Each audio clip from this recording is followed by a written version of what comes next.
Halo dan selamat pagi, semangat luar biasa ya untuk Anda yang sedang bersiap menjalani hari ini.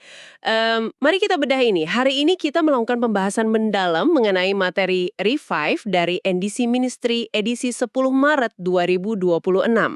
Ya, judulnya sangat relevan ya. Ada damai yang tidak perlu diusahakan. Betul sekali. Nah, misi kita hari ini cukup tajam. Kita ingin membongkar mengapa kedamaian yang seringkali kita kejar mati-matian justru berpotensi menjauhkan kita dari Tuhan. Coba bayangkan rutinitas harian Anda. Berapa kali Anda merasa terjebak dalam situasi yang memaksa Anda untuk menggeser prinsip hidup demi menghindari gesekan? Pasti sering sekali terjadi. Ya, entah itu menahan diri untuk tidak menegur rekan kerja yang melanggar aturan supaya kantor tetap kondusif, atau menghindari perdebatan krusial dengan pasangan hanya agar hubungan tidak hancur, kita sering merasa menjaga perdamaian itu jalan paling aman. Nah, ketegangan antara menjaga kerukunan sosial dan mempertahankan prinsip iman itu kan pergumulan harian yang sangat melelahkan. Di dalam Revive hari ini, ada sorotan yang sangat tajam dari Ibrani 12 ayat 14. Oh ya, perintah tentang hidup damai itu? Tepat, perintah untuk hidup damai dengan semua orang itu hampir selalu dikutip secara terputus.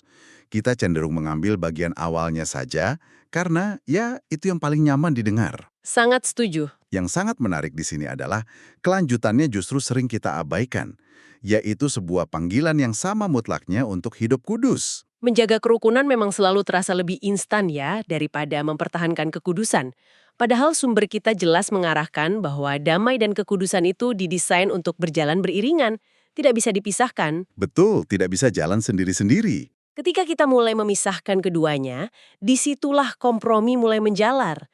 Misalnya nih, seorang profesional muda yang secara sadar tutup mulut saat melihat manipulasi anggaran di perusahaannya. Dia meyakinkan dirinya sendiri bahwa dia sedang menjaga kerukunan. Iya, padahal sebenarnya dia sedang mengikis integritasnya secara perlahan-lahan. Atau mari kita lihat dari kacamata relasi personal. Seringkali ada anak muda yang menurunkan standar nilai kebenarannya hanya untuk menyenangkan pasangan atau sekedar menghindari pertengkaran yang melelahkan. Kedamaian yang dicapai melalui jalur kompromi atas kekudusan ini sama sekali bukanlah kedamaian Alkitabiah. Itu hanya sekedar ilusi kerukunan. Betul, sebuah gencatan senjata sementara yang justru memendam bom waktu. Kedamaian sejati tidak akan menuntut kita untuk mengorbankan kebenaran. Disinilah bagian yang sangat menarik. Sumber kita menggunakan perjalanan hidup tokoh Daniel untuk membongkar ilusi kerukunan ini. Kita semua tentu familiar dengan akhir kisah heroik Daniel di Gua Singa. Tentu saja. Tapi yang sering terlebat dari narasi besar tersebut adalah keseharian Daniel jauh sebelum titik krisis itu memuncak. Bayangkan, dia adalah seorang buangan yang bekerja di pusat pemerintahan raja-raja kafir. Dia sangat menghormati otoritas di atasnya. Betul sekali. Dia bekerja dengan dedikasi luar biasa tanpa pernah menunjukkan sikap memberontak sedikit pun. Dia adalah bukti nyata bahwa seseorang bisa membangun relasi profesional yang sangat fungsional di lingkungan yang bertolak belakang dengan prinsip imannya. Tetapi ada satu batasan yang tidak pernah dia biarkan kabur. Soal ibadahnya kepada Tuhan ya? Ya.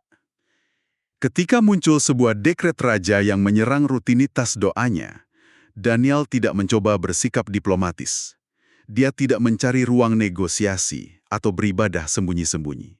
Dia lebih memilih menanggung resiko terburuk, kehilangan jabatannya bahkan nyawanya di tengah singa, daripada memanipulasi ketaatannya.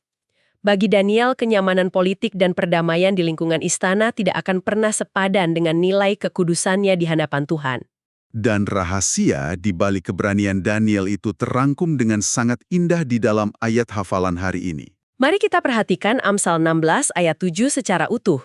Apabila Tuhan berkenan kepada jalan seseorang, maka musuh-musuh orang itu pun didamaikannya dengan dia. Ayat ini benar-benar menyintesiskan semuanya. Jika hidup kita menyenangkan Tuhan, Dia sendirilah yang akan mengubah hati musuh menjadi sahabat. Ini sungguh mengubah cara pandang kita. Sangat. Jadi, alih-alih kita membuang waktu dan kehabisan tenaga mencoba bermanuver, merangkai kata, dan berkompromi demi menyenangkan semua pihak, kuncinya justru ada pada ketaatan vertikal kita. Ketika fokus utama kita adalah memastikan seluruh aspek hidup kita berkenan di hadapan Tuhan, dinamika hubungan horizontal kita dengan orang lain akan diurus langsung olehnya. Tuhan sendirilah yang akan mengambil alih negosiasi tersulit dalam hidup kita. Dia memiliki otoritas penuh untuk melembutkan kebencian, bahkan sanggup memutarbalikkan situasi sehingga musuh menjadi sahabat. Jadi itulah inti sebenarnya dari kalimat, ada damai yang tidak perlu diusahakan. Tepat sekali. Kita sepenuhnya dibebaskan dari tuntutan dunia yang memaksa kita berkompromi demi sebuah penerimaan. Sebuah kelegaan yang luar biasa saat menyadari bahwa tugas utama kita bukanlah menjadi negosiator ulung yang terus-menerus mencari jalan tengah demi perdamaian yang semu. Hal ini membawa saya pada satu pemikiran lebih jauh tentang realitas yang mungkin sedang Anda hadapi. Apakah kedamaian yang sedang Anda usahakan saat ini lahir dari ketaatan kepada Tuhan atau justru dari kompromi terhadap kebenaran?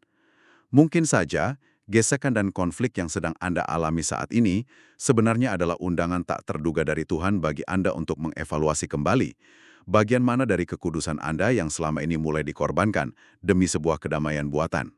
Terima kasih sudah menyimak dan bagi yang ingin bergabung dengan Quartet silahkan download aplikasi Andy yang ada di Google Store. Tuhan Yesus memberkati.